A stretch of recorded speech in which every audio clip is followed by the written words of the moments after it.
Hi friends, welcome to my channel AHS knowledge. Friends, आज हम hazard identification and risk assessment यानी कि हीरा के बारे में जानकारी लेने वाले हैं। तो चलो हम वीडियो को शुरू करते हैं। फ्रेंड्स, अभी तक आपने इस चैनल को सब्सक्राइब नहीं किया तो सब्सक्राइब करना ना भूलिए। Hazard identification and risk assessment यानी कि हीरा इज़ ए की process in workplace safety management. It helps identify potential hazards and evaluate the risk to take preventive or control measures. यानी कि हीरा एक ऐसी प्रोसेस है, उसके माध्यम से पोटेंशियल हजार्ड्स को आइडेंटिफाई कर सकते हैं एंड साथ ही साथ उसको रिस्क इवेल्यूट करके उसके ऊपर प्रॉपर कंट्रोल मेजर्स या सेफ्टी प्रिकॉशंस उसके ऊपर ले सकते हैं। अभी hazards can be categorize into various types, या हजार्ड्स अलग अलग तरह के कौन से रहते हैं इसके बारे में देखते हैं। So hazards are different types like physical hazards यानी कि slips, fall and machine related injuries. तो फिजिकल हजार्ड्स में स्लिप हो सकता है या ट्रिप हो सकता है या फॉल हो सकता है, या मशीन रिलेटेड इंजरीज यानी कि जैसे कट हो सकता है, अगर ज़्यादा सीरियस इंजरी हो गई तो एम्पुटेशन भी हो सकता है। So this comes under the physical hazards. Now chemical hazards means क्या है? Chemical hazards means exposure to harmful substance like gases और फ्यूम्स। यानी कि कोई कर्मचारी केमिकल प्लांट में काम कर रहा है तो उसको गैस से या उसको फ्यूम से एक्सपोज हो सकता है, या कभी कभी केमिकल उसके शरीर पर गिर सकता है, बर्न इंजरी हो सकते हैं। That comes in the chemical hazards. Biological hazards means risk from bacteria, viruses or other organism. यानी कि ऐसे कंपनी के कुछ प्रोसेस रहते हैं या एक्टिविटी रहते हैं, उसके वजह से आदमी को बायोलॉजिकल हजार्ड्स के वजह से इंजरी हो सकते हैं। एग्जांपल के तौर पे बोलना है तो लाइक टैनरीज में काम करना है तो उसको एक बायोलॉजिकल हजार्ड्स एग्जिस्ट रहता है, that is called as anthrax नामक का एक ऐसा वायरस रहता है, उसके वजह से आदमी बीमार हो सकता है या उसको आदमी को चोट पहुंच सकती है। So that anthrax is also called as notifiable disease और ऑक्यूपेशनल डिसीज़। सो ये आप पिक्चर के माध्यम से देख सकते हो। एर्गोनॉमिक हजार्ड्स भी हो सकता है, एग्जिस्ट हो सकता है, that is poor workstation design or leading to musculoskeletal issues। यानी कि आपका काम करने का जो जगह है वो प्रॉपरली डिज़ाइन नहीं हुआ है, या उसका बैठने के लिए कुछ साधन सुविधा नहीं है, तो उस टाइम्स अपने बैक स्ट्रेन या बैक पेन या मस्कुलोस्केलेटल इश्यूज़ क्रिएट हो सकते हैं। That is ergonomic hazards. And last one is the psychosocial hazards like stress, harassment or excessive workloads affecting the mental well-beings।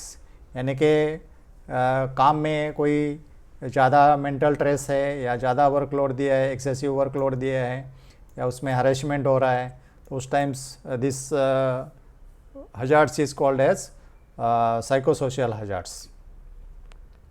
So these are the types of hazards we have seen, and what is the HERA also we have seen. So we will go to next. Now we will see the important terms in the HERA। क्या क्या terms आपको HERA बनाने में आ सकते हैं, या कौन से terms आपको HERA के टाइम्स मालूम होना चाहिए, वो terms के बारे में हम थोड़ा सा जानकारी लेते हैं। फर्स्ट है हजार्ड्स क्या है? Hazard is anything with the potential to cause harm to the person, property or the environments। तो कोई एम्प्लॉइज़ है या कोई प्रॉपर्टी है या एनवायरनमेंट है, इसको हार्म्स जिसके वजह से होते हैं उसको हजार्ड्स बोला जाता है, और ये हमको आइडेंटिफाई करना पड़ता है इन द हीरा में। नेक्स्ट है रिस्क यानी कि क्या है? Risk is the chance or likelihood that a hazards will actually cause harms। In simple terms, risk is equal to probability into severity। Risk level या रिस्क निकालने के टाइम आपको दो कैटेगरीज इंपॉर्टेंट मालूम होना चाहिए. First one is the probability यानी कि चांस, एंड सेवेरिटी यानी कि how deep injuries, how critical injuries, may be first aid है या रिपोर्टेबल एक्सीडेंट्स है या कोई फ्रैक्चर है. So this comes in the severity. So ये रिस्क कैसे निकालते हैं ये हम अगले स्लाइड में देखेंगे. प्रोबेबिलिटी यानी कि probability is how likely is that hazards will cause harms. मतलब इसको फ्रीक्वेंसी क्या है या पॉसिबिलिटी है या नहीं है. So that comes in the probability. And severity means उसको तीव्रता बोलते हैं. सेवरिटी मीन्स द लेवल और सीरियसनेस बोलते हैं हम लोग. Seriousness of harm that could result if hazard cause an incidents. कोई इंसिडेंट होता है तो उसमें सीरियसनेस कितना है, whether it is first aid, whether it is reportable, whether it is fracture और amputations. This comes under the severity. And risk matrix क्या है? रिस्क मैट्रिक्स यानी कि this is a tool used to access and prioritize the risk by combining the probability of an events occurring with the severity. So risk matrix आपको risk level निकाल के देता है and उसमें probability find out करना पड़ता है and severity find out करना पड़ता है और उसको multiplication करके हमको risk matrix के माध्यम से हमको रिस्क लेवल निकालना पड़ता है. एंड उसके लिए डिफरेंट टाइप्स के लेवल्स रहते हैं, may be low risk, medium risk और हाई रिस्क. वो हम अगले स्लाइड्स में देखेंगे. So will go to next. Now steps क्या है इसमें? बेसिकली जब हम हजार्ड आइडेंटिफिकेशन एंड रिस्क यानी कि हीरा बोलते हैं तो इसमें 2 पार्ट्स रहता है. First part is the risk identification and second part is the risk assessments. So these are the 2 parts, main parts in the HERA. So इसमें क्या क्या steps है वो हम जानते हैं. First steps is the hazard identification यानी कि first part. तो इसमें we have to observe the workplace. पहले तो HERA बनाने के लिए we have to make the teams. May be आपका सेक्शन इंचार्ज रहेगा या सेफ्टी पर्सन रहेगा, सेफ्टी ऑफिसर रहेगा. And we can take the workers representative ताकि we can properly make the hazard identification and risk assessments. So इसमें आपको workplace observe करना है, then review the task and activities. Section में क्या क्या टास्क चलते हैं, क्या क्या एक्टिविटीज चलते हैं उसके बारे में ऑब्जर्व करना है. Then we have to also refer the past accidents. वो सेक्शन में क्या क्या एक्सीडेंट्स हुए, क्यों हुए, उसका रीजंस क्या है, तो ये देखना पड़ता है. And then also we have to consult the workers, जो डायरेक्ट काम करने वाले ऑपरेटर्स है या जो कर्मचारी लोग हैं उनको बातचीत करना पड़ता है, उसको कम्युनिकेट करना पड़ता है ताकि हम प्रॉपरली हजार्ड का आइडेंटिफिकेशन कर सकते हैं. Second part is the risk assessment. It is to determine the probability और लाइकलीहुड और डिटरमाइन द सेवेरिटी और the consequences and calculate the risk level. Probability find out करना है, सेवेरिटी फाइंड आउट करना है and then we have to find out the risk level. Risk level क्या क्या आती है वो हमको देखना पड़ता है. That is a second steps. Now hazard identify किया, रिस्क असेस किया, then we have to go for the risk controls. So risk control यानी कि we have to apply the hierarchy of controls. ये आपको जानकारी है सबको, how to control the hazards. इसका जैसे ये पिक्चर में दिखाया है, that is a standard pattern that like eliminate the hazards, then substitute the hazards, then we have to apply the engineering controls or administrative controls and PPEs. That means elimination, substitution and engineering control, these are the most effective, and administrative control and PPEs are the least effective. So we have to choice for the, either we can eliminate the hazards. If it is not possible to eliminate, then we can go for substitution. If it is not possible, then we can go for engineering. Engineering यानी कि we have to make the safety guards, we have to design the safety guards, or we can use the two-hand controls or other systems so that the person will be away from the direct hazards. Yeah, he will not exposed to hazards. So likewise, we have to control the risk. Now documentation parts is very important, that which is checked and verified during the annual safety audit of the company, where if it is a ISO company, then this safety records and safety document is very important. Record all identified hazards, then risk ratings and control measures in HERA registers or risk assessment pods. Either we have to make the HERA register, or we can prepare the forms and put the data into forms, and we have to club together and make the documentations or as a important record. Now review and updates. Normally when ISO audit is there, then they will check these records. Normally these records or this HERA which prepared, that will be reviewed once in a year at least, or we have to regularly review the assessments after any incidents या कोई incidents हुआ है, then we have to review this HERA, और if there is any change in process या कोई equipment नया आया है या change किया है या material या कुछ involve किया है नया material, so that time also we have to review the HERA documents. And periodic review means at least once in a year we have to review the documents. This is about standard steps. Now which we have discussed in last slide, that is the risk matrix. So we have taken as an example of 5x5 risk matrix templates. Sometimes 3x3 risk matrix template is also used. So इसमें क्या क्या आता है, just we will review. So friends, this is a X column. So we have taken as a severity, and this Y column we have taken as a probability. Now total figures are 1, 2, 3, 4, 5, and here also 1, 2, 3, 4, 5. यानी कि 5x5 we have taken as a risk matrix templates. And now 1 is the rare, 2 is the unlikely, 3 is the possible, 4 is the likely, and 5 is the very likely. Likewise in severity, 1 means negligible, 2 is the slight, 3 is the moderate, 4 is the high, and 5 is very high. So multiplication of this figure will be the risk level. Now this green belt is here we have mentioned, that is a low risk, which is ranging from 1 to 6. So 6 के नीचे जो भी अपना calculation आएगा, that comes in the low risk. Then next is the yellow belt. इसमें yellow means it comes under the medium risk, and range is from 8 to 12. So इसमें जो figure आएगा, that will comes under the medium risk.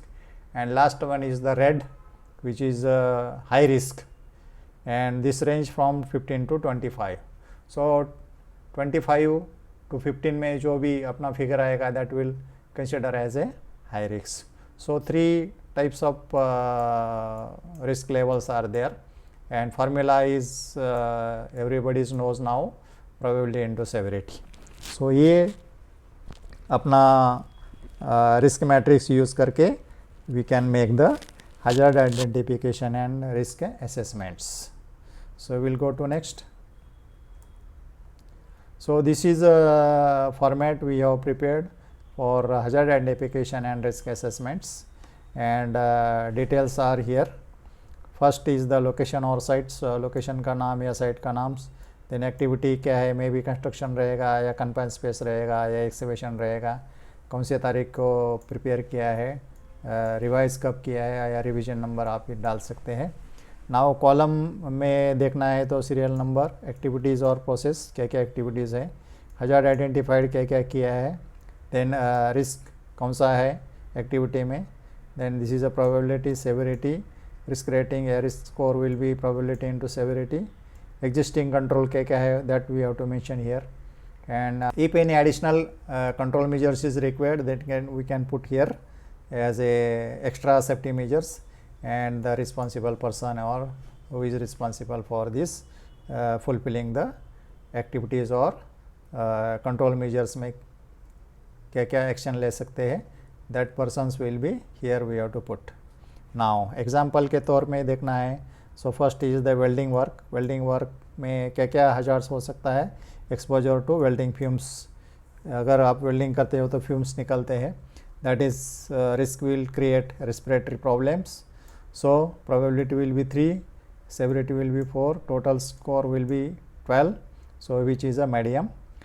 Existing control will be PPs या mask, या उसको hand gloves रहेगा, apron रहेगा या shoes रहेगा, and plus ventilation systems we have to provide, that is the existing control. Recommended controls या additional control measures will be use the foam extraction systems. Foam extraction systems यदि आप use करते हो तो fully जो fumes है gases है it will be removed. Responsibility will be the safety officer.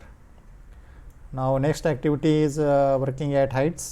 height में काम करने के टाइम क्या रिस्क होता है, क्या hazards है. So it is a fall from heights, hazards रहता है उसमें. अगर ज़्यादा हाइट में फॉल होता है या 16 फ्लोर या 20 फ्लोर्स आदमी कभी कभी गिर सकता है, तो उस टाइम डेथ भी हो सकता है या मौत हो सकते हैं. सो इंजरी और डेथ, सो इसलिए probability and severity is taken as higher side 4 and 5, and total score will be 20 which is in high risk level.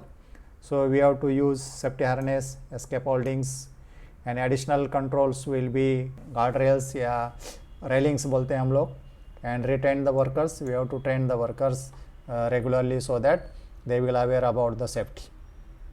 Site supervisor and safety officers will be responsible for this work at heights और this activity. Now third one is the lifting heavy objects, यानी कि heavy या भारी वज़न उठाने के times क्या क्या हो सकता है उसके बारे में ये डिटेल्स दिया है. hazards will be musculoskeletal injuries, then risk will be back strain या बैक पेन, और उसको बैक इंजरीज हो सकते हैं. Probability severity will be 3 into 3, 9. Risk level will be medium. Then manual handling trainings देना ज़रूरी पड़ता है ताकि उसमें सेफ लिफ्टिंग टेक्निक्स क्या क्या है उसके बारे में पता चलता है. So we have to arrange this training. Use of mechanical lifting aids, अगर ये वज़न ज़्यादा है तो obviously we have to use the forklifts और cranes, mobile cranes, so that material will be handle in safe way, and responsibility will be the line manager. Now electrical maintenance activity, whether it is preventive maintenance or breakdown maintenance, hazard will be electrical shock, risk will be the injury हो सकते हैं, burns हो सकता है या fatal भी हो सकता है because of the electric shock. Now it is a probability 2 into 5 because this maintenance team is already trained and they are authorized. So probability is taken at 2, but severity is still high because of the electricity hazard. Total score will be 10 medium. So we have to use the lockout takeout systems, or we have to provide the safety shoes and insulated gloves. Additional measures, we can regularly inspect the equipments या जो machinery है from electrical point of view, so that या electrical cables है, so there will be not be leakage of the current, and responsible will be the electrical maintenance manager or supervisor. So we have to put the names of the team, and we have to review and approved mostly by the HODs. So like this HERA can be prepared for any activities which is existing in process industries or manufacturing industries or construction industries. So likewise we can make the HERA. HERA is the best tool to find out the potential hazards before happening anything or any bad things like accidents or incidents. So friends, मेरे ख्याल से ये video आपको पसंद आया होगा या informative लगा होगा. अगर ये वीडियो अच्छा लगा तो लाइक करो, शेयर करो, सब्सक्राइब करो, ताकि हम नए नए वीडियोस आपके लिए लेके आ सकते हैं। जय हिंद, जय सुरक्षा।